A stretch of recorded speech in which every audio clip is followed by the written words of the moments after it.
Just oh god, this episode today is already cursed. I look over, Kraken Skulls, XRP.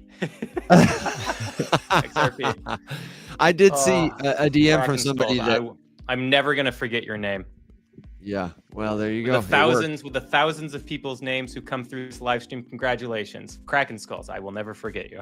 I did see it is a good one. I did see a video of misinformation about Elon using XRP as the official payment of the X. Dude, isn't that the greatest thing about XRP? The greatest thing about XRP is they will always create fake stories to pump their bags to try to get them to be able to sell at a price that they first bought in at, because they're not your friends, those XRP investors. I guess not, man. These are not your friends. Like that one dude who makes... I will not slander someone's name here. But it's that one dude. It's that one dude from Trading University. Oh, that man. One dude. That dude. He's been my most hated influencer for like 4 years. Like I'm a pretty easygoing guy. Well, that's if you're tuning into the show for the first time, the crypto world is a wild and wonderful place full of pitfalls and dubious characters, but hopefully we can make your interesting ride a little less bumpy if you hang out with us. This is the Rise Up Morning Show. It is a good now wherever you are, whenever you listen. It's time to rise up. Good morning, the Rise Up Morning Show. November 14th, nice. Thursday morning, one day away from Mike Tyson and Jake Paul. Either a young man will beat up an old retired man, or one of the world's greatest boxers will beat up a YouTuber. I'm not sure how it's going to play out, but I just learned that it's on Netflix, which is an interesting move. There are a lot of rumors by someone who was in the Boxing Federation that in Mike Tyson's contract, he cannot knock out Logan Paul, Jake Paul, Logan Paul, whichever one. Whichever one. Did I say Logan Paul? I might have said Logan I don't know. I think it's Jake Paul. I don't fucking know. But I would be very upset. But again, this is just like a sham kind of thing for money. But like, I really do want to see Mike Tyson just like cave his face in. I think America needs that right now. We do. We need to. Because like it'll unify all of us. Yes. Hopefully we can all agree that we would love to see Mike Tyson knock him out. Just permanently rearrange his nose. Yeah. Wasn't there was some nonsense about the contract earlier too, like from before it was postponed. It was like, one of them is in headgear and the other one's not, and you can't punch hard or something, and it was just like all bullshit. Yeah, it probably will be, but I really hope just Mike Tyson just gets in there and he's like, hey there, Jakey. I signed the contract, but I didn't mean a single fucking word of it. I'm about to rip your head off. I'm gonna eat your children. I'm gonna kill your wife and take your mom. and then I'm gonna have a bunch of pigeons fucking just carry your body away into the open pit of a volcano. Dude, Mike and his, don't mess with his pigeons, man. Don't you? That was what snapped him. Some kid broke one of his pigeons' neck and it just sent him, man. Well, did you see the Jake Paul pigeon clip? No, I only saw a little bit. He gave Mike Tyson a pigeon, and Mike said, "That's a low quality pigeon. I'm gonna feed it to my falcon." Low quality pigeon. Dude, talk about flipping a switch, man. He's a stone cold killer. The only thing I saw about it that I believe wholeheartedly is that, like, if there is something in the contract that says he will do this or he'll be fined, Mike is the guy who will sign that and then break the contract and then pay the fine. Yeah. Well, if you've got questions about anything related to Mike Tyson, I'm sure there'll be a token, if there's not already, so that people can speculate on it. Related to crypto. Yeah, there most likely will be. Yeah. I guess there's gotta be. Right? Oh, Polymarket. I wonder what the Polymarket odds are. That would be interesting. Polymarket odds. I'm upset. I'm gonna miss the fight because my flight to Iceland leaves at 8 right when the fight starts. Oh man, yeah, but that's good for you. You're gonna be good for me. Hardly suffering. Yeah, sure. That's gonna be so great, man. I'm excited for you guys. Okay, It'll here be it fun. is. I just can't wait to make crypto content. People are like, "What are you doing?" And I'm just like, "Anyway, so Bitcoin." As I'm like ice axing up. As I'm doing ice things. As I'm doing ice things. Yeah. Okay, I have 3 different bets pulled up on Polymarket. There's one for who will win. They all have different names. The leading one they all have Tyson winning at about a 3-2 odds. Some of the volume, it looks like if you total it up, it looks like there's probably about $10 million of volume around this bet. So not a huge bet. But that's still $10 million of people being able to speculate. I'm trying to find out what Polymarket's spend on presidential election was, because the volume was over 1 billion. I believe that. I totally believe that. Last time I looked. Did you hear about the French whale who, everybody was accusing him of manipulating Polymarket because he kept placing millions of dollars on Trump, and then he commissioned his own study about voters that informed his conviction? Did you hear about this? No. And when you said that at first, I was immediately thinking an actual whale that was off the coast of France. With like a tiny little mustache and a beret. I immediately saw a blue whale with a top thin hat mustache. more so. I feel like whales are more so top hat animals. Yeah, more so top hat, maybe a monocle. So this French whale, he bet millions of dollars from 4 different wallets. He was very transparent about it, and people were worried he was trying to manipulate the market, but it turns out he just had high conviction. This fellow bet $30 million of his own money and spent I don't know how much more to get some pollsters to go around and ask U.S. voters to gather information about the election. But instead of like most polls, which asked, who are you voting for? He instructed them to ask, who do you think your neighbors will vote for? We've seen that there are a lot of people who are like not forthcoming. They're afraid to say, especially I think for Trump supporters, there's this sort of like, persona non grata, can't say I'm voting for Trump. And so now it could just be a correlation. But people are pointing to not just Polymarket, but this guy's study and saying like, wow, this is changing the way we think about elections and gather data and stuff like that. So success story for the crypto space, for sure. I've just always maintained that I've never cared too much what polls say, because never in my entire life have I ever been included in one. And that's always, I was like, dude, what are the odds of never being asked to fill out? And I don't know if it's just all spam emails that I say no to or that get filtered out and stuff, but I know I've never participated in one. Polls get done via calling landlines. Oh. Done. You won't get called to poll if you do not have a landline. Wow. What a weird demographic of people that is, who still have landlines. It's older people. Oh, no wonder the polls are so interesting. In that case, the interesting. results of recent polls are even shadier. Yeah. Well, remember, polls in the last election were all horrifically incorrect, and maybe they changed it since then. But back then it was 4 years ago. Then it was landline. The other thing that pops out of the woodwork every time, in addition to odd polls, are people who have perfect track records of predicting things that I've never heard of, who then immediately get it wrong. Yeah. Well, against all odds. I've been predicting the outcome of the election since 1492, and boom, done, wrong. And it's like I've never been wrong. It's like the Madden curse. You get put on the news because you were right the whole time. You get put on the cover of the Madden, the video game, and all of a sudden that quarterback's leg gets snapped that season. Yeah. Ugh. Hey, I want to say a special shout out to Bethany, who's watching us for the first time.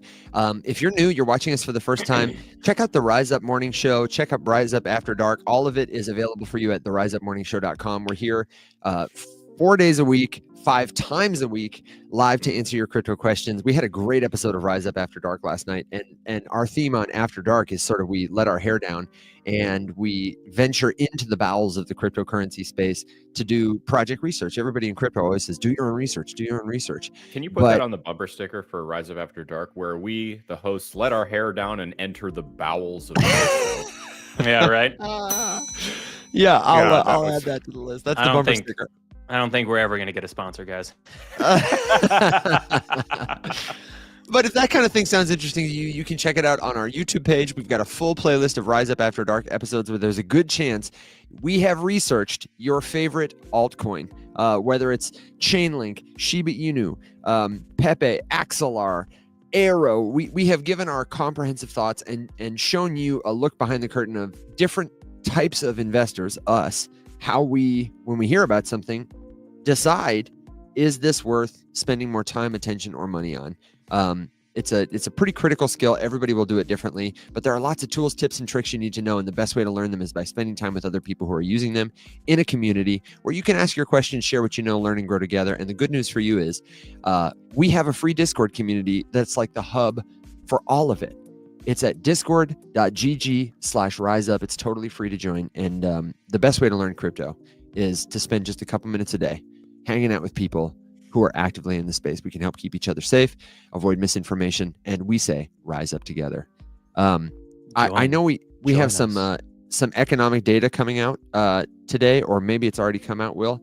And no, it's always at 8:30. It's 8:30. These time zones are messing with my life, man. So we'll have that, and I don't know what else you guys wanted to get to today, but I wanted to touch a little more on. I saw some news about some new AI meme coins that I feel like might enter our common parlance here on TikTok soon, and want to get your impression of these things. Well, cool? There's something I want to touch on first, Let's do which it. was a question in the chat, which is what are the odds we feel that the CME gap on Bitcoin will get filled? For those of you who don't know, CME futures chart. Futures chart is where you can go and you can put longs and shorts on Bitcoin. If you don't know what a long or short is, a long is you saying that I think the price of Bitcoin is going to go up. A short is I think the price of Bitcoin. Right? So you can borrow money to do that you don't necessarily have. Right. Very, very dangerous, but also potentially very profitable. So the CME is the place where that happens. It's called the Chicago Mercantile Exchange. That exchange is only open Monday through Friday and during traditional trading hours, which means since Bitcoin's 24/7, Bitcoin, and this is exactly what happened. The price of Bitcoin on Friday and Saturday upwards, right? We got Bitcoin to extend from about 77,000 to I think it was 81,000 or whatever it was before the.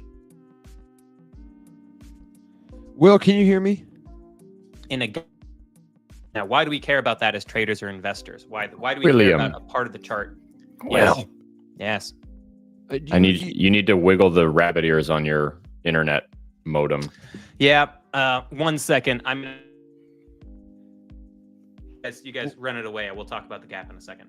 No. I'll just say again for anybody who might have missed it, we're talking about the Chicago Mercantile Exchange. This is a market indicator that is helpful to know because traditional markets, they have opening and closing times when people can trade and when they cannot trade.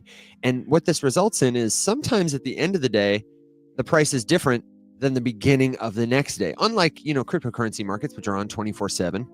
It's a liquid fluid thing. Sometimes what happens is there'll be a gap between those prices, and something that Will has taught consistently, if you've seen the show, is that these gaps will always be filled. So if you're somebody who's investing in cryptocurrency and looking for buying or selling opportunities, this is the kind of indicator that you might consider adding to your tool belt. Alex, you have other thoughts or context to give to that?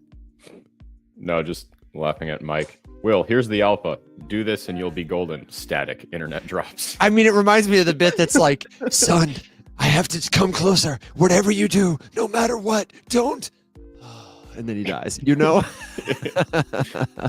like, what? Just say it. Just tell me. Oh, yeah, my gosh. I think too, this is kind of one of those things. So take this with, several grains of salt, because I don't do charts. I'm not up to speed on technical analysis. I don't follow all these indicators. I'm literally just here for the vibes.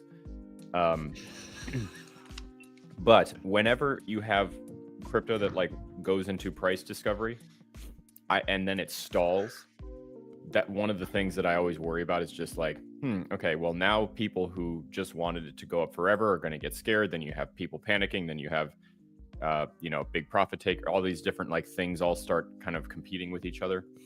And it's always just sketchy where price is going to go. And that's usually where, at least in my experience earlier in my crypto buying career, that's where I would get I don't want to say panicked, but jumpy and start making irrational, and that's why having a plan is important. So I know I saw, Will, do we have you back? I think we got him back. I think I am back. And you sound extra crispy now. We just gave people some more context on CME as an indicator, and I do want to issue this correction. I thought it was closed other times too, but it looks like it's just closed Saturday and Sunday. It's open 24 hours otherwise. Thank you for the correction. Very cool. It's good correction. But yes, so there's a gap on the chart. Why we care about gaps is gaps have a tendency to get filled. On Bitcoin's chart, it is over 80% of the time.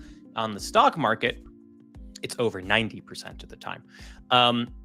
And if you have a gap on the daily time frame, that is worse than if you have a gap on the 4 hour, which is worse than if you have a gap on the 1 hour. Right now, we have a gap on the daily, all the way down at roughly $78,000. This would suggest that there is a very high chance that Bitcoin goes down based on that.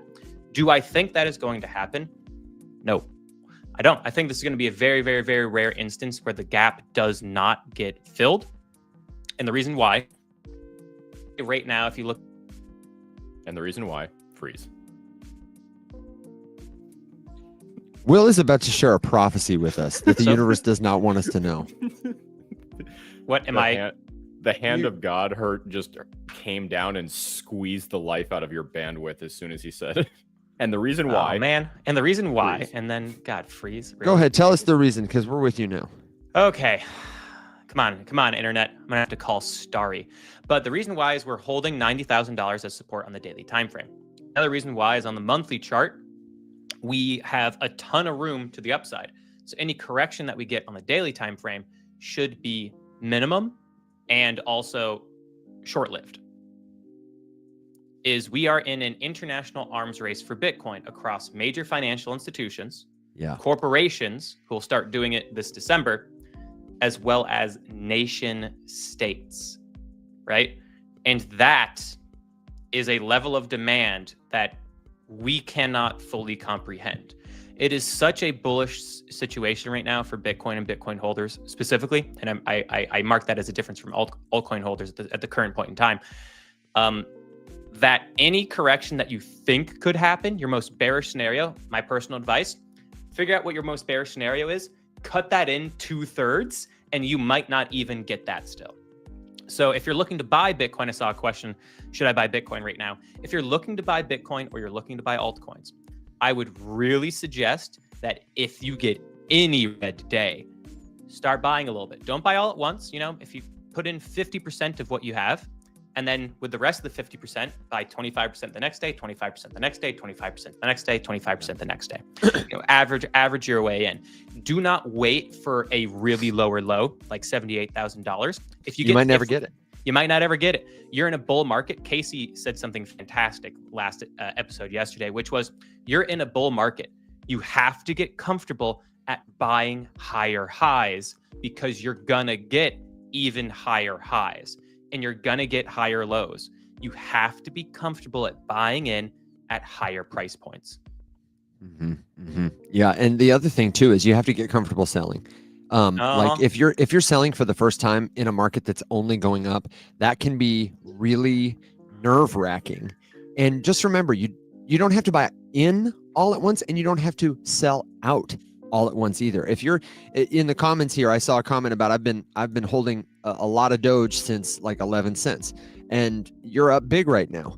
And you may be wondering, will it continue? You don't want to miss out, but you also don't want to be so exposed to the risk, like you want to capitalize, then go ahead and sell 20% of your position. Those feelings, they can inform you, but they don't have to rule you. It's the monkey brain, right, Will? Yep, exactly. So, you know. My bumper sticker that I keep in my head every time I'm weighing that consideration, you know, should I buy X right now? Should I sell X right now? Whenever you're buying crypto, you can apply this bumper sticker at any point in the market cycle. I don't care where we are. Whenever you're buying crypto, plan for it to go lower. Whenever you're selling crypto, plan for it to go higher, which is basically just a bumper stickery way of saying don't buy or sell the entire bag at the same time. Just be flexible, be agile, plan for it to go farther in the direction you're worried it might go. That's well said. Yeah. And when I sell my Aerodrome bag, I'm going to sell 75% of it in that 250 range, and then I'll keep the other 25% as a little bit of a moon bag. Yeah.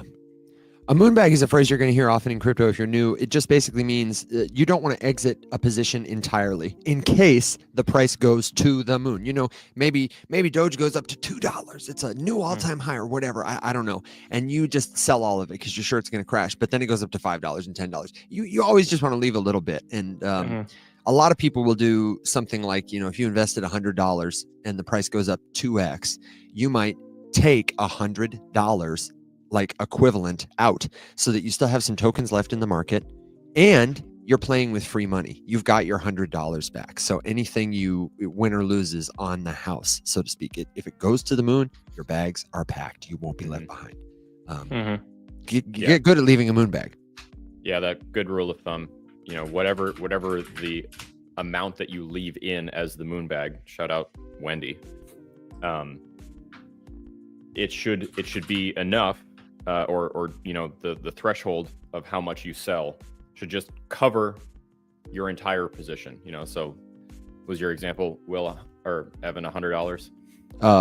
It can be. Yeah, you invest 100, it goes to 300. You sell 200 worth, you've made profit regardless. It could go to 0, you still won, but you're covered in case. Yeah, taking profits is winning. People are asking too. There were some really good questions I see you respond to, Alex, about the cycling of this. Like, everything's going up right now, but some things aren't. And everybody in TikTok and everywhere else is talking about altcoin season. When will we know? You know, should we be expecting that Bitcoin will move and then it will go down, and then all the altcoins will move and then they'll go down, and then all the meme coins will move and then they'll go down? Is it that orderly and regimented? What are people talking about with that cyclical thing, and what are some things to consider for folks watching? I want to put into this same conversation just the fact that I've seen the phrase meme coin super cycle a lot in the last few days, and so I think we could define what that is, and then kind of talk about how the entrance of memes have changed the game with regards to the flow of money in and out of Bitcoin, in and out of altcoins, in and out of whatever, for the record. And then two, I'm curious, Will, because I think that this answer also kind of, I think all these questions kind of fit into the same conversation. Well, Will's just fighting for his life over there. Anyway, when Will comes back, the thing I'm curious about, and for the record, I do not know the answer to this question, but I'm curious your take, and I'm curious for Will's take if we manage to resurrect him. One of the things that I constantly say, right, is that, like, it's hard to do historical analysis reliably with crypto because it's young and there's a ton of stuff that the industry just hasn't experienced. And so, sure, we can say that historically the 4-year cycle kind of holds water. And historically, you know, post-halving, you have X months, the whatever, right? You can kind of put some historical models on and they can be relatively accurate.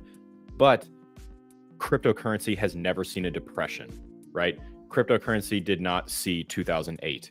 Cryptocurrency has not seen, there's all sorts of things that can influence global economics that cryptocurrency has not seen. It is a young industry. It's less than 20 years old, and I don't care what anybody says. That matters. It absolutely matters. And I'm curious because there's all this, like, you know, foundational basis for doing technical analysis when trying to apply, you know, standard charting techniques and practices to cryptocurrency. And the younger the crypto, the harder that gets, right? Like, you would be insane to do technical analysis on a 6-hour-old meme coin, but it's a tried and true practice on something like Bitcoin, which is old and has a much longer history comparatively. However, I feel like all of the things that people have used to build the theories and patterns and strategies in technical analysis have never been applied to something that's built the way Bitcoin is built. And that gives me pause when relying on it too heavily, just because we've never really, before Bitcoin, we've never done TA on a thing that had a finite supply that was absolutely hard capped and hard coded. That the supply and demand for changed in the same manner that Bitcoin supply and demand changes. And that all of a sudden, with this flip that was just, the switch that was just flipped, now transitioned into this world-class, worldly desirable asset that all of a sudden, tons of, like Will just said, countries, companies, large-scale institutions, individuals, at all levels of financial status are interested in more and more and more at a curve that grows exponentially every year. So, Will, you didn't hear, I don't know if you heard any of that, but basically what I'm curious about is from someone like you who just knows a lot more about this than me. isn't it risky to keep doing TA and honestly even some fundamental analysis based on historical trends for other assets or even based on historical trends for Bitcoin, just given how different it is as an asset with regards to its hard cap supply, the recent and every year more exponential curve up in global demand of the asset, all that sort of stuff. Like, it just seems like it's going to be less and less and less reliable to keep trying to judge its future potential based on history. Like right now, right? Like my example would be, we're at 90 whatever right now, and it would make sense that a massive correction would follow that because that's the way things usually behave. But the thing that's pushing it right now, in addition to post-election hype, would be that, like, hey, holy shit, what if every country decides they want to start buying this? What if just the US does? We literally don't have the liquidity or the supply to support that. If you want some, you better fucking get some. Well, the thing is it looks to me like you're going to see a $300,000 Bitcoin way faster than we ever thought. It's wild. Because like it's just, we've never had this kind of demand and we've never had this amount of limited supply. It's like you're in a economics course in college and they're giving you a theory. And it's like, what if there was only this amount of a thing and there was this much of demand? Like, how would the price go up if there wasn't that much supply of it to be sold and there's hundreds of billions of dollars looking to potentially buy it over the next decade? It's theory craft. It's not reality. We're in a real situation of theory crafting. And any historical averages that you look at, any 4-year cycle you look at, I feel like it's all going to fall apart in probably the most bullish scenario. There's a real there genuinely is, and these are cursed words. If you're new, you don't know this, but there's a real chance that this is that super cycle. You have possible. Yeah. But then I would go on to say the whole thing is a super cycle. Like, I think it's almost unhelpful to speculate, is this a super cycle? Is this altcoin season? The same way I think it's unhelpful to speculate, like somebody posted in the chat, is it true that billionaires use astrology to manipulate the market? Even if they did, what would knowing that do for you? Like speculating a reason why somebody does something, people are tempted to think it can allow them to predict the future or predict what is likely to happen next. And it's true that if I know Alex really well, I might have a better relationship with him because I can react more fluidly to what I think he will do. But it is foolish to think you can do that with something so new, so young, when there are so many variables and so many people at play. The more important thing is to position yourself to pay attention and react responsively or proactively to information. That's more important than which token's going to do a 10x, that kind of thing. That's just going to always make you follow stuff instead of leading. Yeah. Of course, also, with that, at what point does it all just become a self-fulfilling prophecy, right? Like, with regards to TA, astrology, whatever, if enough people collectively believe that this indicator means the thing, it kind of means the thing. That's right. That's like Polymarket, man. Unironically, I heard a creator yesterday, this was wild, say about crypto when asked, I do not believe that the 4-year cycle is a real thing, but I believe that enough people believe that it's a thing, And I'm like, bitch, what did you just say? Yeah. So you think it's real? Like, okay, cool. Think the whole thought through one more time and then speak. It's not real, but complete. It is real. Oh, also, man. I saw someone ask, what is a super cycle? Define it. Let's define it. A super cycle is basically a market where something goes up for a very, very, very, very, very long time. Like long term. Granted, if you zoom out of Bitcoin's chart, like Evan said, this whole thing is a super cycle. So that Bitcoin operates on a 4-year cycle. You have a 1-year bull market. You have a 1-year bear market. You have a 1-year accumulation phase where it goes sideways. And then you have 1 year leading up to the halving where it starts warming up again before it's a bull market, right? Your 4 years. And a super cycle, the breaking of that in the sense where, hey, we get a bull run and then it's basically just a bull run. Mm-hmm. And well, my guy. Oh God, am I losing it? Yes, but also your connection is struggling. The chipmunks are chewing on your Ethernet cable over there. Oh man, I've restarted my computer. I've got Ethernet. We'll just start. mean, Listen, man, we're just gonna struggle through. Don't fret. I- What was your thought? I don't know where I got cut off. You just Right, said, this part. you know, basically right as you were going up and just kind of said cycle, you know, it's like bull market, like it just goes. You got the gist of it. That's a super cycle. Bull so- market. Yeah. But as it relates to memes specifically, as we see the term meme coin super cycle bandied about, one of the philosophies in crypto that you'll see more and more, and that honestly becomes more and more valid. There were several questions about memes. So if you have meme related things, I'm going to answer all of the questions really quick. One, our thoughts collectively on any meme are that it's a meme, it's a gamble, Godspeed, and bless you. Right. That's my thoughts on every meme that has ever existed. The meme coin super cycle, what people are referring to is this idea like, okay, money flow in crypto. Bitcoin runs.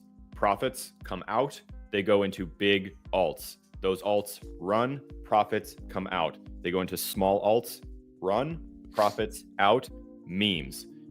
And memes are just what we do when nothing else is pumping, because collectively, as just retail, we have the power to move meme markets by thousands of % in a matter of minutes. And that pulls people in. So what you'll notice more and more and more, the bigger the meme presence gets in crypto, is that you'll have this kind of natural ebb and flow of, you know, I don't like this term, but real money in the big stuff. And then those things go flat and boring, and everyone in retail who's just like needs to do something. And what are we going to do? Let's make a meme coin and pump it to fucking oblivion. And even if there's only 18 people that buy it, it doesn't matter because it's going to do 80,000%. And then everyone will just make 30,000 derivatives of it and rinse and repeat. So the meme coin super cycle theory is essentially that crypto can go on its normal theory and do whatever. We don't give a shit, because the second it gets boring, we're going to entertain ourselves by just repumping memes for no reason. And so memes kind of fill this dead zone gap in the rest of crypto where it's all boring and flat and memes just explode. And that's where people put their attention. And then eventually they've made so much money on memes, or a few have, that they like jumpstart the cycle on big crypto because they want to secure it in Bitcoin, run alts, little alts, memes again, repeat forever. That's the theory. And something that's interesting that people can learn a lot about crypto by grasping this one concept is tokens create a novel form of meaning making between people. The most notorious that we're experiencing right now is speculation.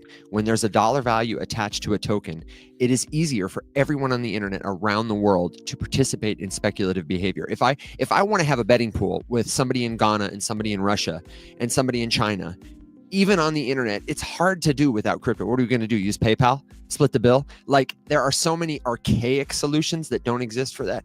That meme coins, I mean, think about memes on the internet. When somebody does something trendy, it's everywhere. When Will Smith slaps Chris Rock at the Oscars, it's on Facebook, it's on the news, it's everywhere. Everybody knows it. The meme is easy to share. It's in a single unit. It's relatable. It's divisive. People feel a certain way about it. It is a unit of communicating on the internet that is faster than me explaining something to you.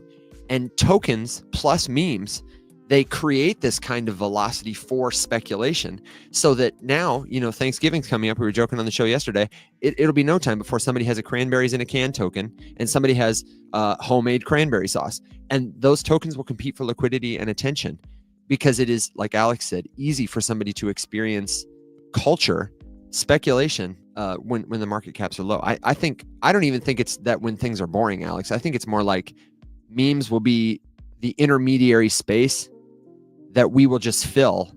Mm-hmm. And because there happen to be dollar value tokens attached to it, we can also speculate. The same way we would share, you know, cat memes or Mudang memes or whatever. Now there will be tokens attached, and we should expect it all the time.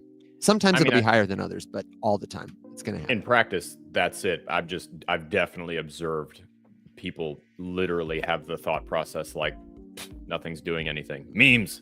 Well, and let me say one more time too, hard. the other thing about that is the barrier to entry is so low. If you want to launch a layer 2, you need a VC, and they're out there. You need some tech, you need a team. But if you want to launch Cranberry token, you go and pump that fund and it's finished. You know what I mean? Yep. You make a website and you're done. Sometimes you don't even do that. Sometimes you don't even do that. And somebody asked about in terms of capital flows from like Bitcoin to altcoins to memes. I think there are also, we should point out outliers. Like Doge is a significantly different thing than Peanut the squirrel, for example. Doge is so easy for anybody anywhere to get. There's a ton of content about it. There's a huge community. It's tied to Elon Musk. And so you can expect it to be a more major player at different times than you could for a meme coin that just pops up today because something happened. The market cap is huge. It's got staying power culturally. So you can't treat them all the same. But what Same are thing the for odds? altcoins. Right? Like how many meme coins? Pump.fun was cranking out 250,000 plus meme coins a day at the height of the Pump.fun mania. And we can all name on less than 2 hands the number of memes that have achieved staying power. I mean, statistically, that's so low that if it was a real study, it would be called a zero result. Yeah. Like it's literally not even big enough to register. The funny thing is that zero result has a $centy-billion market cap collectively, which is bonkers. But well, we like to gamble. We do. I have 2 meme coins that fit a narrative that I kind of wanted your take on. Just to hear what people think. We've got some I'm great. curious if you're going to say the one I was going to pivot us to next. Oh, I bet I'm not. We'll have a bet. And I also do want to say to the folks in the comments, there are some really great astute things here. Nick Johnson points out YouTube will have a coin before you know it. Sean Griffin says Doge is the BTC of memes. I love it. So these 2 memes I'm going to tell you about. I like that. Considering it's a copy pasta, it pretty much it is a copy literally paste is of Bitcoin. It really is. Correct. It really is the Bitcoin of memes. I'm going to see if I can share my screen without totally crashing my computer here, and then I will show you on TikTok what I'm looking at. So when the whole stream shuts down in 30 seconds, we'll be right back. Okay, so I'll be quick on these, and then you can tell me what yours are. With the inception GOAT specifically, we saw a real increase in these like AI meme coins. For people who don't know, there was a GPT called Truth Terminal that would talk with itself, and a guy had like a little niche community spun up around it. Somebody brought GOAT token, a token which existed from a Pump.fun launch, to its attention, and it sort of gave this token its blessing, became an enthusiastic shill for it. It was posting to Twitter, and people were like, they drew this connection, and they're like, GOAT, the first AI, backed whatever meme coin token. It wasn't really. We had Turbo before that and lots of other stuff, but this is a new narrative that people are going to try and get a piece of the pie on because it's got a lot of attention and capital comparatively. There are 2 other AI meme coins that I'm interested in looking at because they kind of extend this functionality. One of them is this one here that I'm sharing on YouTube called Cerebro. It looks like this. And the reason I'm sharing it is because whereas Truth Terminal is not autonomous, it requires human approval before it tweets. It has tokens to its name, but it has to get permission to use them. My understanding is that this is a GPT agent that is able to generate content without the permission of a human and also trade crypto tokens that way. I don't think it's like a scalable technology necessarily. I think it might be like there's somebody behind the scenes pulling the strings, but I haven't looked at the price yet. I just see whispers. The right people are talking about this kind of thing. And the other one that I'm seeing is AI16Z, because in the wake of Truth Terminal's rise, oh, you did? Okay, interesting. One of the things that happened with Truth Terminal that was interesting is Mark Andreessen, the lead investor at Andreessen Horowitz, he started talking with Truth Terminal. He was like kind of into it, and he sent it like $50,000 in Bitcoin, to which the rest of us replied, "Where's my stimmy?" But spinning off the popularity of this meme that Mark Andreessen and Base and A16Z, all these people are fascinated with AI, autonomous AI agents. They launched AI16Z. And this thing is also still small, but I wanted to bring this one up because it is launched by a group called DAOs.fun. And DAOs.fun is like Pump.fun, but it's just a little more, it's wearing a suit. Or not a suit, but whatever people wear to eat Denver, and it's wearing like you gotta a t-shirt, the tuxedo t-shirt with the tie graphic printed on it. Yeah, and it says, "Can the dev please do something" on the back? But it's like a beta Pump.fun that has a little more structure that makes it easier to do like speculative betting with a group of friends. So I'm really curious to see as kind of the token that's getting attention on this platform, how that platform will grow. And just to the point of the super cycle, before you share your token, Alex, I don't think this is about to become what every crypto investor. We're not just going to leave Bitcoin and do this full time. But even though Bitcoin is on a tear, and that's where everybody's attention is right now, there is still a lot of interest, attention, and liquidity going to memes that that justify their existence, and I expect that to continue. So what's the token you found? Was it AI16Z? It's not one I found. It's just an interesting one because it's being talked about a lot. Seen a few questions about it. Is the potential of Brett to go to an actual Coinbase listing, and I feel like I have a why hasn't it? But then the narrative changed, and now I think it has a higher chance. Oh, really? Well, I mean, we just saw Coinbase list Pepe, and they just listed Dog with Hat too. And that was so those give Coinbase, right, like more direct exposure to the trading benefits of those things.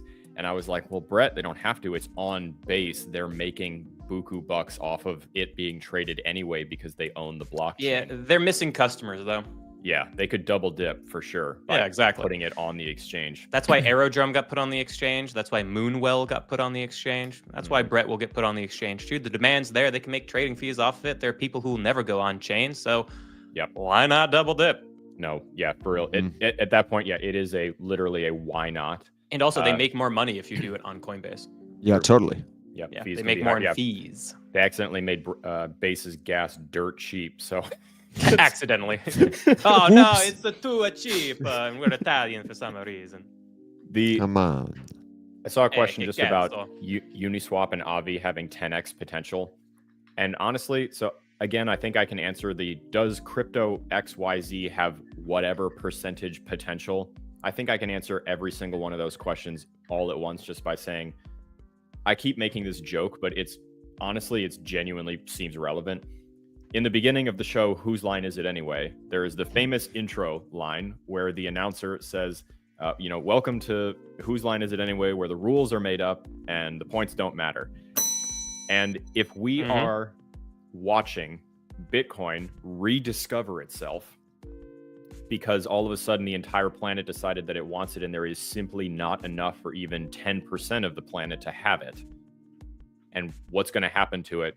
Dennis tweeted the other day or yesterday, that the jump from 100K to 1 million is going to blow your socks off or something like that. He's in full bullpost mania right now. And I love having that before him. But I just think that kind of changes the narrative for all of those things too, because genuinely, if I woke up, if I went to sleep for 2 weeks and I woke up and Uniswap had done a 10x, I would not be surprised. If we go 3 years into the future and Uniswap is basically the same price it is now, I would not be surprised. So it is so unbelievably impossible to speculate. And that's really the bet that we're all making. Just like, what are these things going to do? Literally nobody knows. You've got to build your conviction and make your bets. But the opinion of an influencer on the price action potential of one specific cryptocurrency is one of the most useless things you can get from them, in my humble opinion. One thing to also expect right now is expect Bitcoin to keep ripping and for it to outperform the overwhelming majority of altcoins. But that doesn't mean that your altcoin's not going to do well. Right now, I have a very large Aerodrome bag, and I'm like, man, I could have put that money in Bitcoin. It would have been up 30% from when I bought Aerodrome. Granted, my Aerodrome position on average is up also about 20%. But when altcoins run, as an altcoin holder, if you're only holding altcoins, you're going to watch Bitcoin have this great time.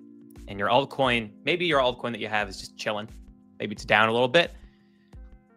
The speed at which your altcoin will move when altcoin season comes for it, or when the cycle comes around, or the overall mind share comes to your coin, it'll potentially 100% in 2 days. The speed at which when liquidity goes into Bitcoin and you have this gigantic fat stack of money that's put into Bitcoin. Oh no. There you go. Market moves fast. Yeah. Market moves fast. Be patient. Be patient. Carol asked if we had had covered Moon. Oh, and Alex, I see you noticed it.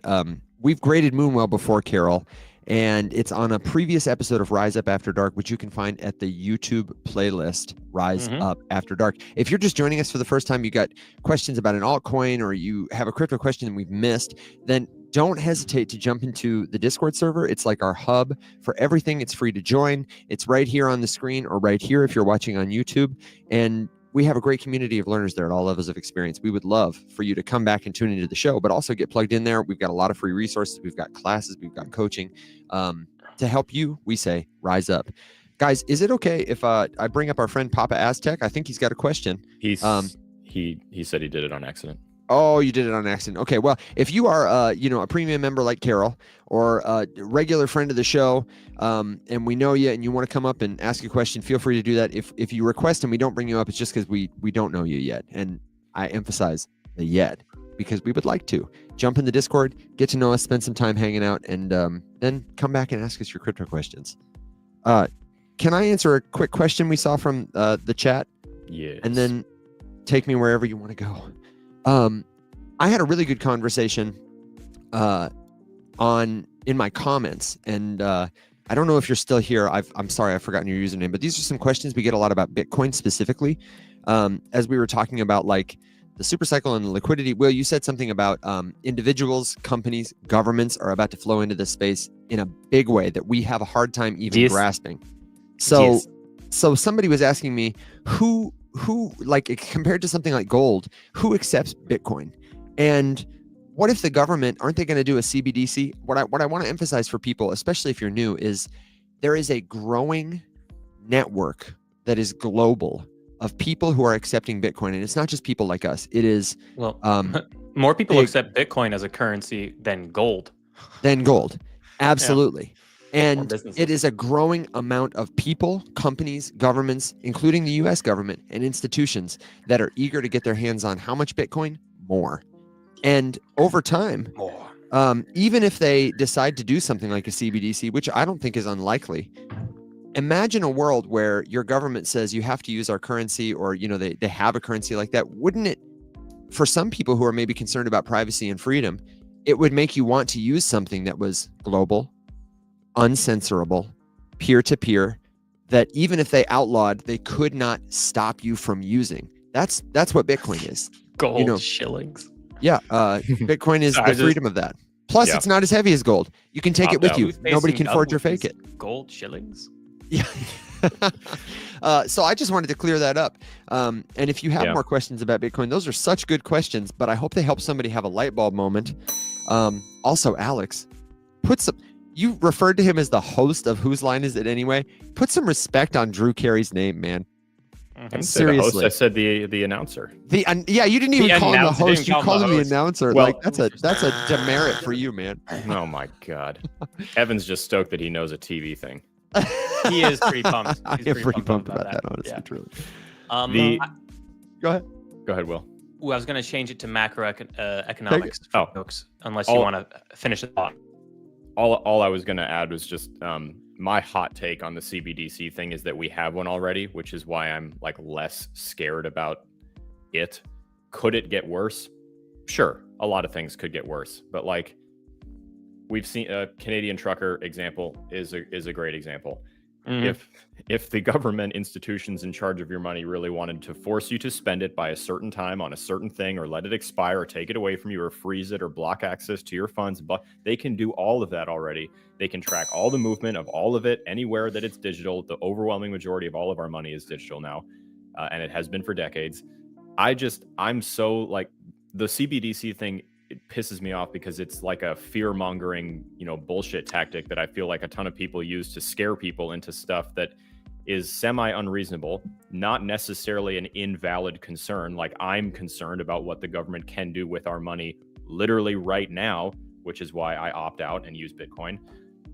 But at the end of the day, making a CBDC could like streamline the process of money control for sure. But I would argue pretty heavily that we already have one. It's mostly digital, it's extremely centralized, and they have absolute control over it. And if they wanted to do all kinds of shady shit with it, they absolutely could. Yeah, but the thing is we just don't want that more streamlined. See, I disagree with you on that because I think a CBDC is much worse than the current system we have, because the current system we have, at least there are some barriers. They are or not is up to you. But like you have a barrier right now from a privacy standpoint because Apple as a company refuses to work in most cases with the government. You also will have examples where a bank would refuse to work with the government if the government said, hey, we want to block these people en masse, because that's a huge dent into their profit margins, right? There are still some incentives that incentivize a bank to protect their customers from a government. And the moment you remove that with a CBDC is the moment you really open up the door for a tyrannical government. So anything, no matter how small you think it is, any barrier to a tyrannical government is a good thing. I don't want it to sound like I disagree with that sentiment. I think my point is that I already don't trust the government to have my best interest at heart. I have seen overwhelming evidence to the contrary. And I just have a hard time believing that they would pass a policy to create one new thing and all of a sudden use that to just become this ultra tyrannical force of whatever. Like, I feel like it's just going to continue to be kind of a shady behind the scenes power struggle between two people who pretend to be totally opposite, but are actually just fighting for the same thing, the enrichment of themselves and their everlasting power. I have a hard time believing that we would comfortably just like let that happen. There's so much opposition to it. It's sort of like the Second Amendment debate, you know, like it's a stump speech thing that no one's ever going to take any action on because there's such strong opposition on both sides. And if that whole problem got solved, what the hell would either side run on? Like, CBDCs will probably grow in popularity in that talking point genre. I genuinely have a hard time believing that they would go like full blown psycho. All of your money belong to me. We control ebb and flow of literally everything. Like, that seems like a bit of a stretch, but I agree that like, I don't want that to happen. Obviously I'm not a crazy person. I just find it less likely than I think everyone else seems to think. Like, next week, Congress is going to pass a law, CBDC. Oh, there you go. Now you're all living in this absolutely, tyrannical dictatorship overnight. I just don't think that's possible. Overnight, no, but it is my opinion that the government, no matter what government it is, will always try to grab for more power, and it is our job as people to limit the power that they can get. And also, it's like, completely. If you were in Germany in 1920, you couldn't have possibly imagined to Germany in 1940. That's 2 decades, 100%. 15 years. You can have that kind of change happen fast. Change. So it's important to limit the power of your government.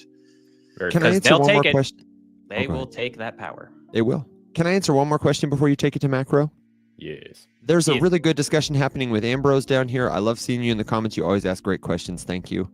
The value of Bitcoin, the question was like, okay, so if it's changing all the time, the value of Bitcoin, how are we going to use it? I think there's this misconception that people think that Bitcoin is a direct competitor for cash, but really it's helpful to understand it as a new thing. It is an asset like real estate or like stocks that accumulates value all the time in the sense that in a world of dollars, because of the way Bitcoin is programmed, with finite supply, with a distribution that is governed not by people, but by computer code that everyone can see and trust, that controls the network. It is always going to, even if it goes up or down today, inflation is happening with the dollar. The mechanics of Bitcoin make it so that its value related to dollars is always more. But unlike real estate, unlike gold, it is much more liquid an asset. You can always go online and sell your Bitcoin, and this increasing global network of people who want it will buy it from you. Unlike a house, which you might have to list, you might have to clean, you might live in a bad neighborhood today. It's not like that. It's not like gold where you got to pick it up and move it. And it has the added benefit of, if you want to use it for a peer-to-peer payment, like you would use cash, you can. So it's really a very new, different kind of asset. You could use it to take out collateral, put up collateral for a mortgage. And the stuff you can do with it is being extended all the time. I made a video yesterday about wrapped Bitcoin, which is another cryptocurrency token category, synthetic assets, a token that represents another token. If I park my Bitcoin with Will, he might give me a WBTC token to represent my Bitcoin in his possession, and I can use it a lot of the ways I would use Bitcoin. It gives velocity to the money. Gold, because it's not tokenized, real estate, because it's not liquid, doesn't have those same properties. So I hope that clears that up. It's honestly a huge rabbit hole you could go down. Well, one thing too is I think the conversation of like, Bitcoin versus the dollar, I think that's the absolute wrong conversation to have. Even though like you can use Bitcoin for currency, it was made for that, but like that is not the position of Bitcoin right now. Bitcoin is a store of value. It is a tool that you use to protect yourself from inflation and government instability. It is a way out.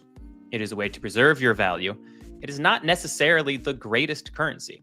No. You know, USDC is a better currency to be like, hey, I want to buy this thing. Cool. You have a little phone. Bloop, bloop. Cool. Done. Perfect. Boom.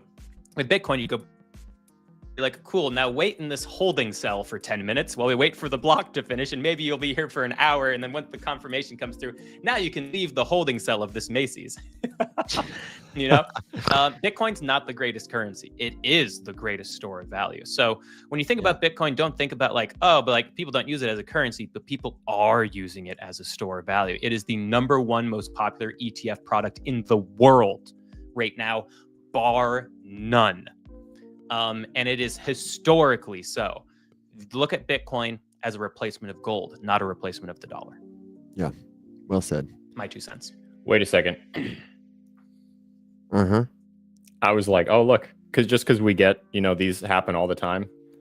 But like, just for the Jason record, Derulo. that's actually Jason Derulo. Wait, really? Is it actually? That's hilarious. Welcome, Jason. That's I hope awesome. your meme What up, coin dude? is doing well, brother. Godspeed to you and your mom. Godspeed, Derulo. Sorry, brother. Jason, if you have crypto questions that we can help answer for you, you know they're welcome anytime, and we won't even make you sing for your supper, man. Nah. I mean, but you could if you wanted. You could. I mean, you But could. if you wanted, you could if you wanted. Will, you said you wanted to share some macro news. Have you got an update Yes, for us? that is correct. Yeah. So we were getting more inflation data and jobless claims data. Because there's good and bad Yes. news. The good news is that the jobs market in the United States looks really good. Why do we care about the U.S. jobs market in the crypto space, ladies and gentlemen? It is because cryptocurrency, while it is growing and it is big, it is still small as compared to the global macro economy. So if the global macro market. economy is looking good and strong, creates a better environment for risk on assets like our cryptocurrencies. If the global economy is looking weak, that is worse, right?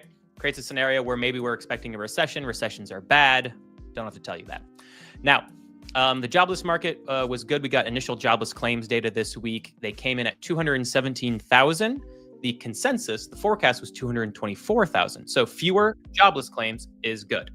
The other thing as well is continuing jobless claims, pretty much just a different way of looking at the same data, also came in less than previous week, as well as the consensus. So it beat. That is also good, which is nice to see.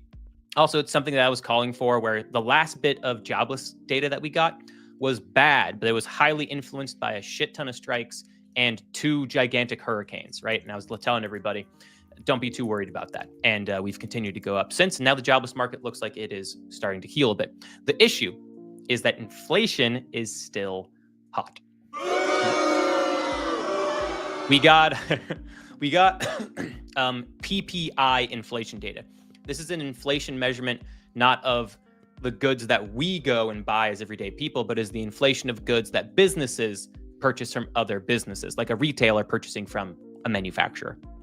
That inflation met expectations, which was, for the most part, 0.2% increase, but that is bigger than the previous PPI report of 0.1%. So inflation increasing there. We also saw month-over-month increase of inflation on the CPI inflation as well. Core PPI as well, which is a measurement of the things that the Fed really likes to look at, was worse than forecast. It came in at 3.1%. The consensus was 3%, and the previous report was 2.9%. So that's actually a pretty hot increase of inflation for PPI. Anything else here to mention? That's about it. So job market looks good. Inflation, once again, looks hot, which creates a scenario where we are less likely to see Jerome Powell and the Fed, which is the U.S. central bank, lower interest rates. Lowering interest rates is good for crypto. So if he puts a pause on that, if inflation continues to get worse, we could see markets take a big dip as, the Fed may have to start to potentially fight inflation again. The worst thing that could happen is if inflation keeps going up and the Fed has to start raising interest rates again. That'd be the worst thing. You feel like Well said. that would be, not to be too knee jerky, but if it goes up, what did it go up by 0.2 or 0.3%? It went up by 0.2%, which is an 0.2. increase from last month by an additional 0.1%. Okay. So, I mean, is there, and I genuinely don't know, is there like an indication from, history, like what does it take for the Fed to pivot? Like how many months in a row, percentage? I increase? wouldn't know without looking. I would be curious about that, just because I feel like it would be a really weird, like, quick knee-jerk flip that would just cause chaos and tumult for them to, like, oh shit, okay, other way, Yeah. Well, the thing is quickly. you have inflation could come down. Not to bring this into Bitcoin's political now. If Trump enacts the policies that he ran on less aggressively, you could see the cost of shelter start to come down. The cost of shelter has started to go up as it looked more likely that Trump was going to become president because a lot of his policies are inflationary and mortgage rates aren't tied to the Fed's rates. Mortgage rates are tied to treasury bills, which are forward looking towards inflation. That's why you've had mortgage rates increase from 5% to 7% since the end of September. But if the policies that Trump's put in place, his deportation policies, his tax cut policies, and his tariffs, if he puts policies in place that are actually less aggressive than what he ran on, you could see the cost of shelter start to come down because mortgage rates would lower. And right now, shelter is driving 50% of the increase that we are seeing in inflation today. Wow. So if that happens, if Trump's policies aren't as aggressive, particularly for tax cuts and for tariffs in particular, start to come down, the cost of shelter start to come down, inflation ease and cool, and then the Fed can look to continue to cut rates. And of course, we won't have a clear picture of that until we start to see a little bit more real insight into Congress's legislative agenda, but they're still figuring their shit out. Inflation right now is the expectation of Trump's policies that he ran on being put in place as he ran on them. Yeah. But we'll see. It doesn't seem like that's going to happen. A lot of Republicans have been talking about how we cannot afford the proposed tax cuts. So it looks like we'll get tax cuts, but not as aggressively as Trump ran on. And they're tax cuts mainly for corporations, guys. Corporations and the wealthy. And people making above $400,000 a year. Correct. And then the tariffs, a lot of people are saying that, like, we can't afford the tariffs either. So we'll see what ends up really happening. But it seems like what he ran on is going to be a different story, which is pretty typical. So we'll see. We'll see what happens. Yeah, exactly. The Department of Government Efficiency will keep us posted. Doge. And coming next in macro news, Jerome Powell is going to speak later today. We'll see what he's wearing and what he's saying and how he looks, and who knows. Thank you for the macro update. I do see one or two other really good questions that I want to address rapid fire style. One of which is, has Bitcoin ever, the network, gone down? And the answer is yes. The Bitcoin network has gone down twice. Do you know when it happened, Alex, and what happened to it? I don't remember exactly. Deep trivia. I had to look it up. I would have to look it up to tell you what specifically happened, but I know that there was one my freshman year of college, 2010. Yep. And then there was one a couple years later in 2013 or 14. Dang, man, where's my ding? That's like a 2-point answer. It was 2010 and 2013. There were bugs that were identified and fixed both times. The first time it went down for about 8 hours. The second time it went down for around 5. And it just goes to show you one of the great things about having a blockchain network where people can see all the information as it happens. The first incident was there was a bugged transaction that sent a ton of Bitcoin. And someone was like, hey, this looks weird.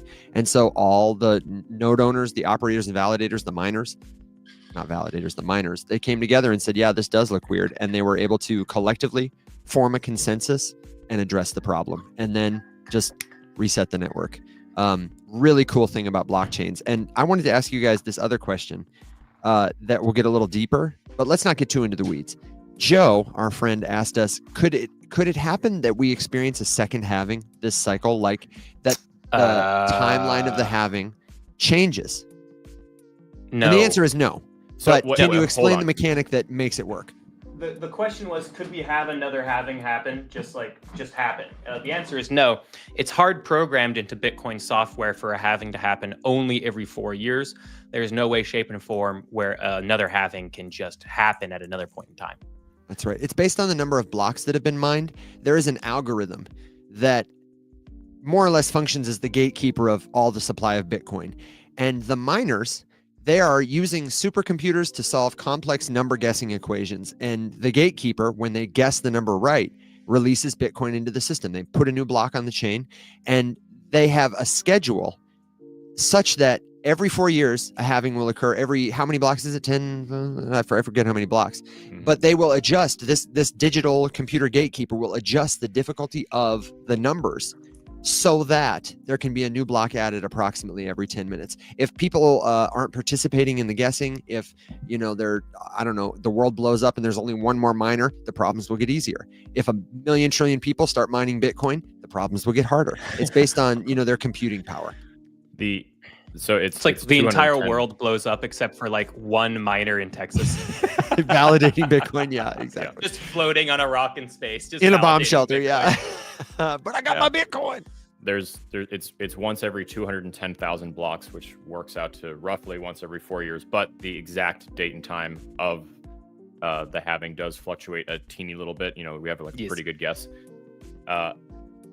Just for the record, it could theoretically be changed to give us another halving next week. But the amount of people that would have to agree to make that modification is bananas. Banana. Yeah, it would never happen. Then Bitcoin... also, if they did that, I think everyone just go like, oh, okay. I'm just gonna like, I don't know. I would be like, I kind of want to step away from Bitcoin, even though it would be a good thing. I'd be like, that's a big change. I don't like that. But for the record, this has happened multiple times in Bitcoin's history, and the result is a phenomenon known as a fork. That's right. If it happened, there would then exist two paths, where one, we would continue to go on exactly the unchanged route that we are currently slated to go down, and then on the other path, a new Bitcoin would exist, and there are many examples of this. Bitcoin, Satoshi's Vision, Bitcoin Cash, Litecoin, Dogecoin, like all of these things are forks of the Bitcoin code that change something about the code for Bitcoin. And if that happened again, we would get, you know, Bitcoin double XP weekend, and you would go to 2 halvings, and then, or, you know, 3 halvings a year, or whatever the hell they wanted to change it to. And then normal Bitcoin would keep doing, you know, Bitcoin things. And then, you know, people would decide where their allegiances lie. It happens with blockchains, not, I would say infrequently, but it is possible.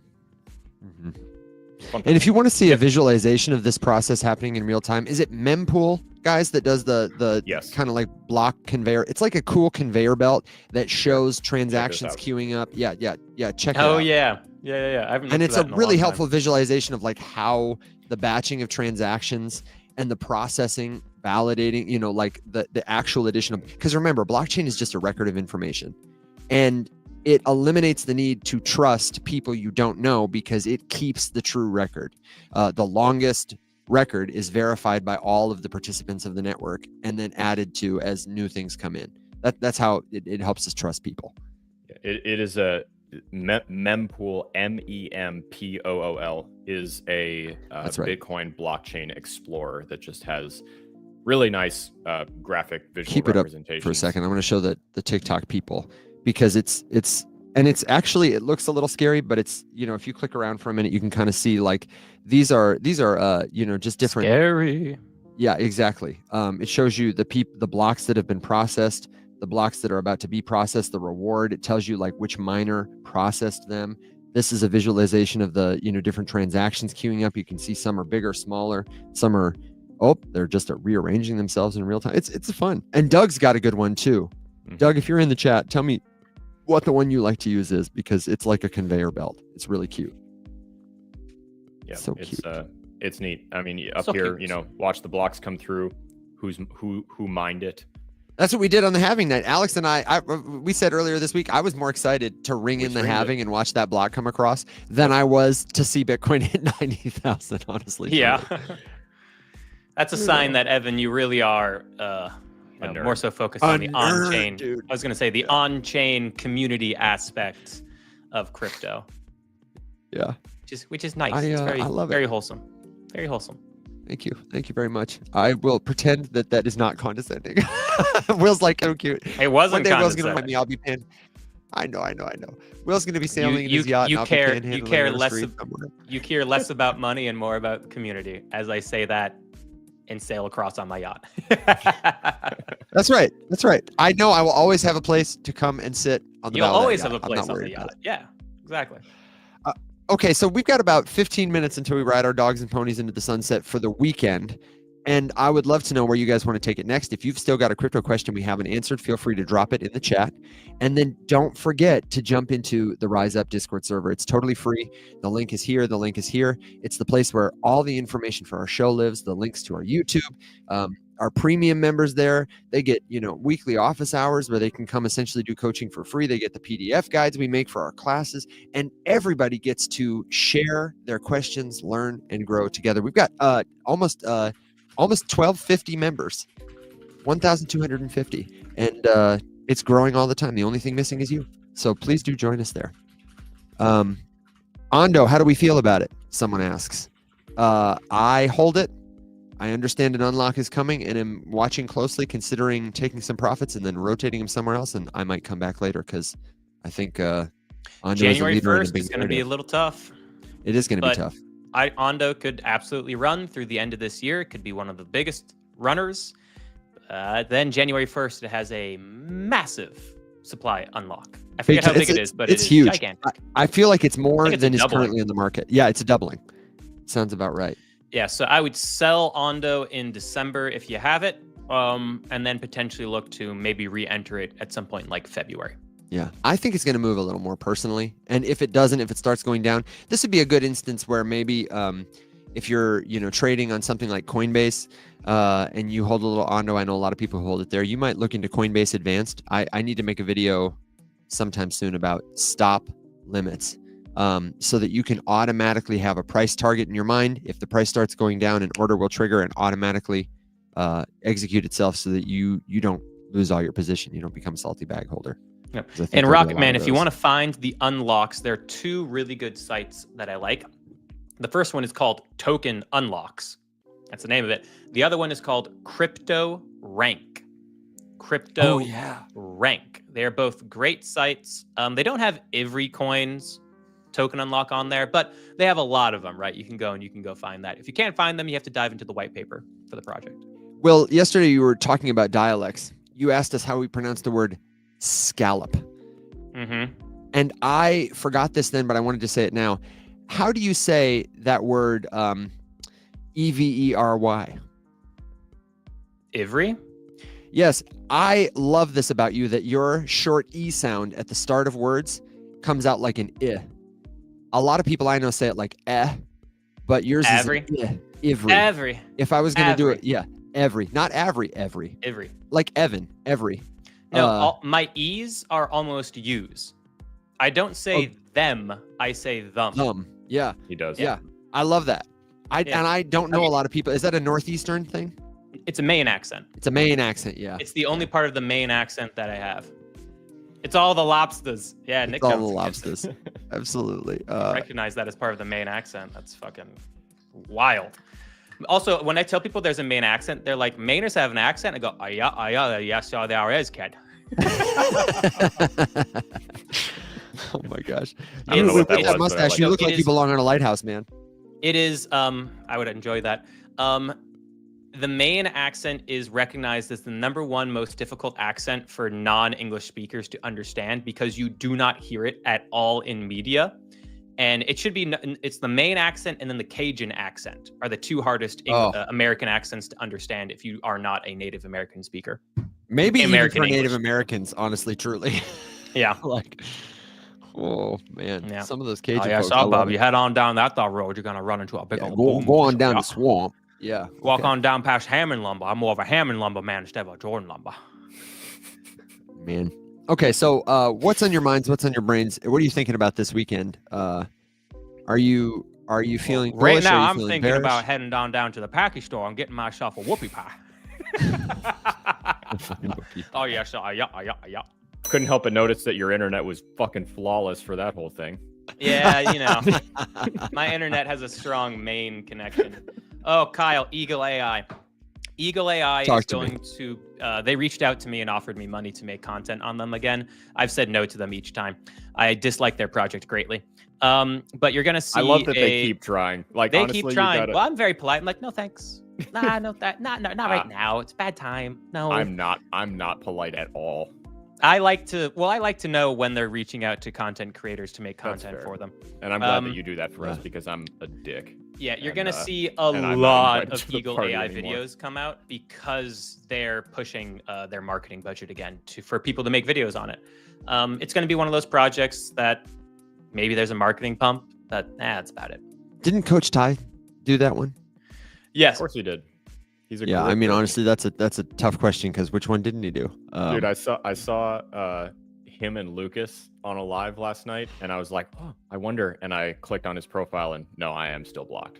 So I wonder. Really? Blocked. Yeah. Ty fucking sucks. Dude's a chode. I've met him. He is nice.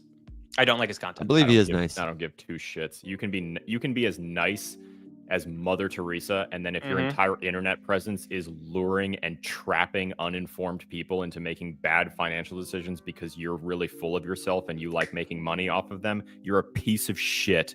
And I don't care how polite you are when I meet you in person. He was very nice. Tell it like it is, Alex.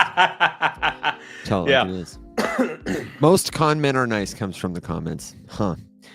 Somebody asked a good question about when I sell, do I sell 100% or DCA out? And this is a good example of how important it is to get nuance in your conversations. When you're talking to influencers or even other crypto traders online, you want to make sure that they give you some good context and help with your answer. I can't tell you a blanket answer to sell 100% or DCA because it really depends. If we're hanging out in the meme coin casino and we've got our helmets and pads on, I am exiting every single position I enter the day I get in it. I'm holding that token for, it is like a one-time lever. I'm holding it for 5 minutes and I'm out of there, on to the next one kind of thing.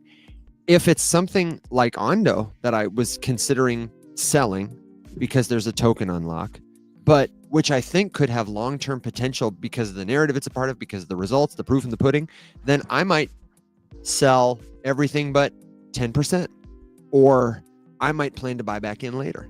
If it's something like, I don't know, Soul, and I'm worried that it could keep moving up, then I might sell 20% now that I'm up. I might sell 20% if it continues to go up.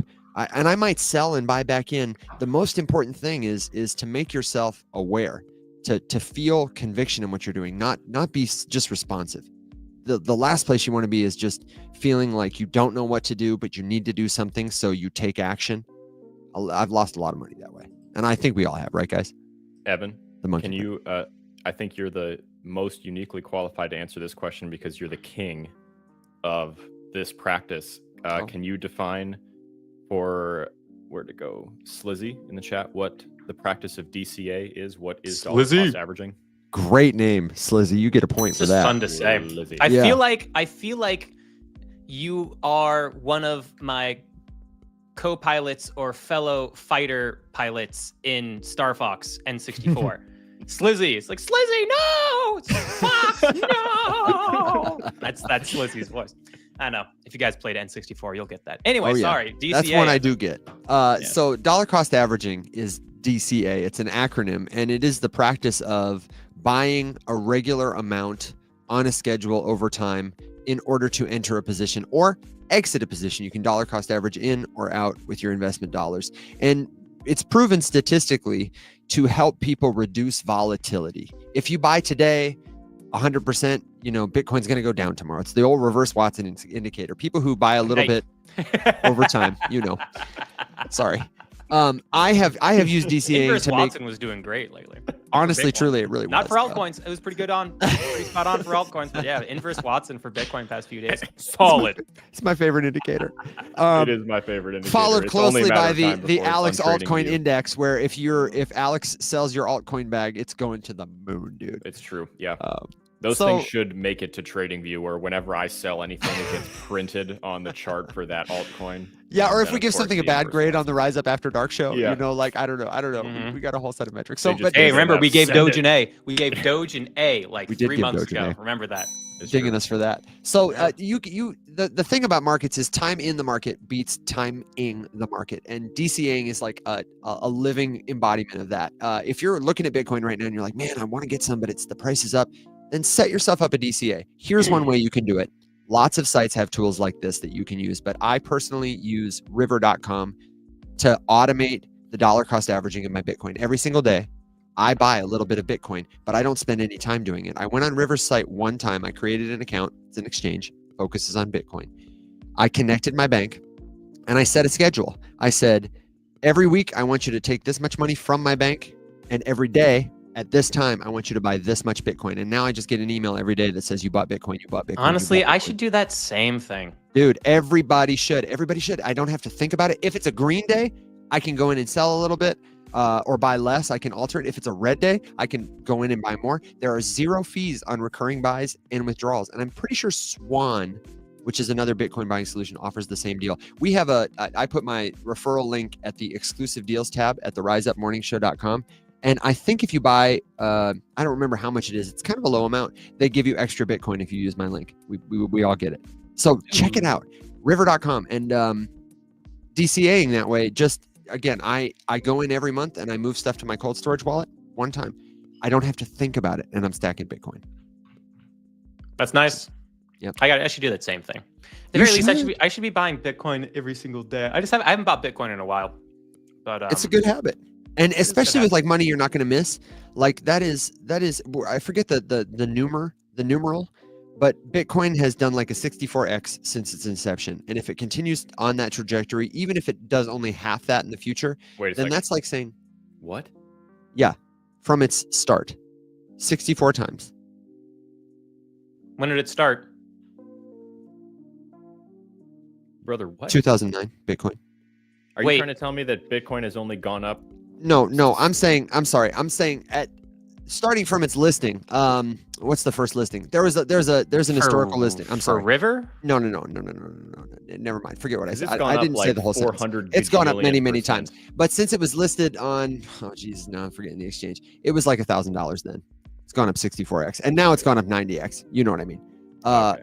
Okay. Words are Okay, hard. So than from money. the time that it was 1,000, yes, but it was sub 1 penny. Yeah, at it's one gone up point, so- hundreds of times, but over Thousands. like its established lifetime cycle on exchanges. So even at conservative estimates, every day you pay yourself $1 of Bitcoin in the future is going to be worth, $30, $40, $50. It's an asset. It's accumulating value, and it's a hedge against, like Will said, inflation in a world where we measure everything in dollars. Instead of buying that pack of cigarettes, instead of buying that candy bar, just set up an easy Bitcoin buying solution. It feels so good. I'm digging myself for that. I needed it after I just a good thing. butchered the information delivery. Bitcoin is 64x. Alex and me both. I know. Thank you for that. I don't know. You, sometimes Hold on just a minute. Someone just asked if we answer questions from the comments. Yes, constantly. And we're not going to say all of them out loud. Some of them are shorter and quick answers. And I'm quite literally in the chat answering questions line by line the entirety of the show. And if I miss you, just re-ask me. Give me a few minutes because I'm 45 lines up right now. But yes, questions get answered every single show. That's what we do here. That's what we do here. And if we didn't answer your question today, or we don't get to it, that's what we've been doing. If we don't get to it on the live show, then you can always join us in the Discord. Ask us there. It's totally free. And we're back. It's not like this is a one-time thing. We're here every Monday through Thursday at 7 a.m. Central Standard Time. We're here Wednesday nights at 7 p.m. Central Standard Time for Rise Up After Dark. And there's so much more. Classes, coaching, community waiting for you at theriseupmorningshow.com and in our Discord server, discord.gg/riseup. Ladies and gentlemen, monsters and machines, people and creatures of all ages, it's time for final thoughts. And then we're riding our dogs and ponies into the sunset. So if you've got a final thought, question, suggestion, good joke, word of wisdom, leave it in the chat. Alex, Will, what are you feeling? What are you thinking? Take it away, William. My most expensive Pokemon investment is my 2002 reverse foil holographic PSA 9 Dark Blastoise for about $1,600. This is better than the cocoa butter. This is better than the cocoa butter rant. Did you get the clip I sent you in Discord yesterday? I saw it. I haven't opened it yet. I hope it's as good as what I have in my head. Listen to this. Sir Nada, I wish I could pin this comment, says, don't be a FOMO-sexual. You can be a hetero, homo, bi, trisexual person, but don't be a FOMO-sexual. Don't be a FOMO-sexual. No. Absolutely. Unless it's into Aerodrome, which is my biggest altcoin bag, then go for it. Be my guest. FOMO in. Alex, what about you? You got a final thought? Or is that your final thought? I don't really have any other major final thought. I'll just reiterate what Casey said the other day and what we said at the beginning of the show is that we're in a bull market. You have to be comfortable at buying your cryptos that you want at higher prices because we're going up. There you go. Well said. Al, what about you? Just to say that if you have any questions that we did not get to, that I didn't see, that we didn't answer, and you would still like to get an answer from them, for them, you can drop them in Discord at absolutely any moment, and they are way more likely to be seen and answered, and we can start good offline discussions. The show lives 24/7 in the Discord after all, and there's a link over here. There's a link down here, depending where you're watching from, discord.gg/riseup, and we would absolutely love to have you. I will answer one more question for my final thought, which is one I've seen a lot lately. Is it a good time to enter the market? I would say that the answer to that is kind of yes and no. It really depends on your profile as an investor, what your risk tolerance is, how much money you can afford to lose. And as long as you understand those things, sure, it can be a fine time to enter the market because there's so many different ways that you can enter the market. My best piece of advice to someone brand new who doesn't own any cryptocurrency at all and has never done this before and doesn't really know what they're doing is to start with some USDC and use that to learn how to get involved in a way that is not as volatile as buying an altcoin or something else that you don't really understand, that you're not prepared to make good decisions about, and then use that as the impetus to start learning about the rest of it.